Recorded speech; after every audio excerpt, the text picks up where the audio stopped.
Hi, I'm Drew and I'm the head chef of the 4th floor restaurant at the Conduit. Today we are going to do lemon shortbread. Nice simple recipe to do while you're at home. Nice one to get kids involved with. So I'm just going to get stuck right in. Here we've got 250 grams of plain flour. Goes into your bowl. A good pinch of salt. And 250 grams of diced cold butter. It's really important that the butter is very cold, otherwise you'll end up with it becoming pasty instead of getting nice and crumbly. So we're just going to put all that butter in, and we're just going to, with the tips of our fingers, it takes a little while, but that's, you know, we're trying to kill time here. Just rub it between your fingers like that, okay? So just going to lift it, I'm just going to rub the butter cubes in with the flour. Get it going, just kind of give it a little scrunchy up. This is how I was taught how to make biscuits by my grandma when I was about 5 or 6, so very good one for kids. I'm just going to keep working this. Like I say, it will take a little while. Nice and therapeutic. Okay, so now we've got this lovely crumbly texture. So bits of it's just started to come back together. So we've already crumbled this through, so it's all like this. Okay, nice and breadcrumb kind of texture.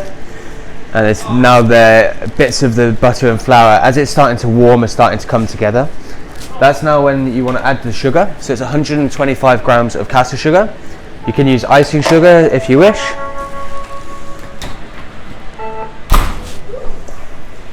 Just mix that through. So nice and evenly distributed. Okay, so we're just going to zest some lemons. So a fun little, it's a trick that I was shown at a restaurant called Le Memoir Quatre Saisons. I remember specifically Gary Jones, the executive chef, once caught me zesting lemons by just doing that and kind of just taking bits at random. It's when he stopped me quite sharply and taught me the way to zest a lemon so you get all of the zest off. So you can either, two ways. I've got 2 lemons here, so we're going to show you both. Hold the zester like this, and you push from top to bottom, and you just turn it as you go. And that way you're not getting any of the white pith underneath, and it's not going everywhere. And there you go, you've got zested lemon. And just to finish the top,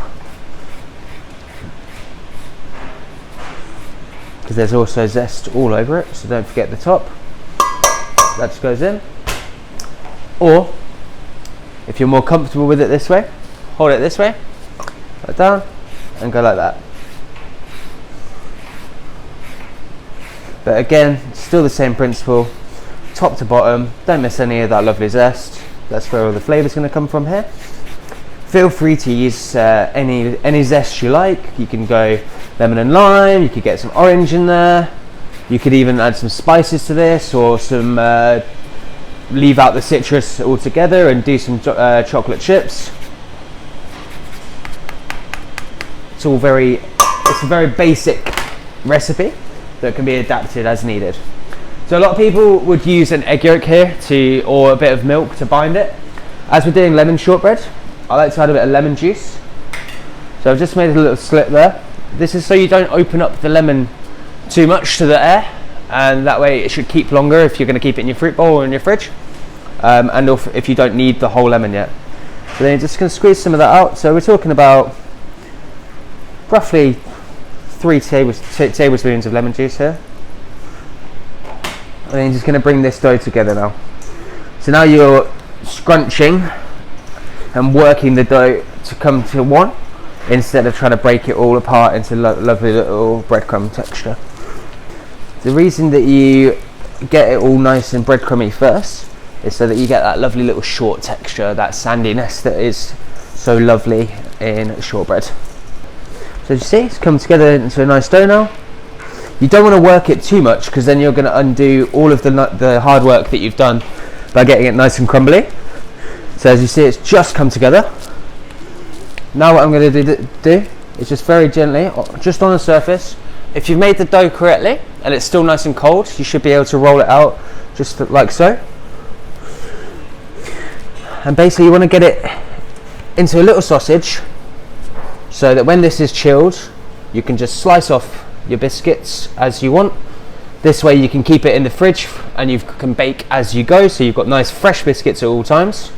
Or you could just chill this whole thing, slice it all up, bake it all, and then have plenty of cups of tea. So now what I'm going to do with this is just wrap this in grease-proof paper, not cling film, never cling film, or put it into an airtight container, and I'm going to put it in the fridge for up to an hour. When that's finished, we'll show you the baked biscuits. Okay, so now this has been chilling for at least about half an hour. It's firmed up a little. We are under time constraints, so I would normally chill it a little bit longer, but we need to get moving, unfortunately. So one of the best ways I find to do biscuits and get them all the same size is to roll them like into the sausage, like I showed you, and then with a sharp knife, just cut them into the thickness you want. I think shortbread, everybody wants a nice thick shortbread biscuit. So I go for about that kind of double £2 coin size. And you can leave them like that if you want, because we're in a restaurant, we want them all to look the nice and same. Just going to round them off, make sure that they have no cracks, etc. Just look a little bit more uniform.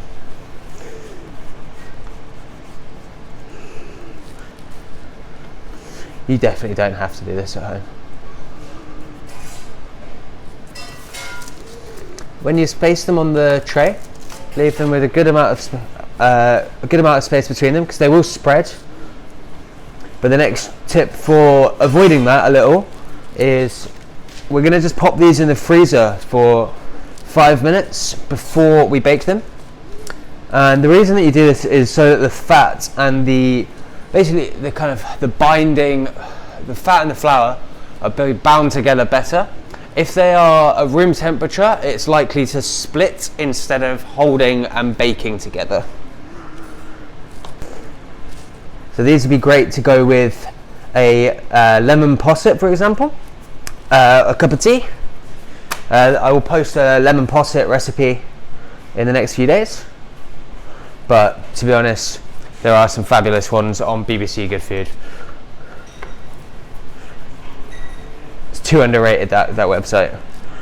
A little kitchen secret is that I would estimate about 30% of chefs will look at BBC Good Food for a recipe but most of the time.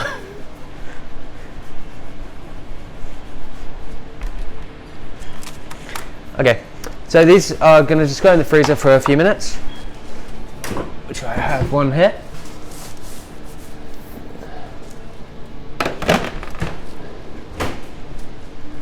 And we'll come back to them in a sec. Okay, so we're ready on our biscuits. They've been baking at 160 degrees for 12 to 14 minutes. Nice and golden. And a little trick for getting your caster sugar to stick is do it as soon as it comes out of the oven. Nice little sprinkle just to finish it off.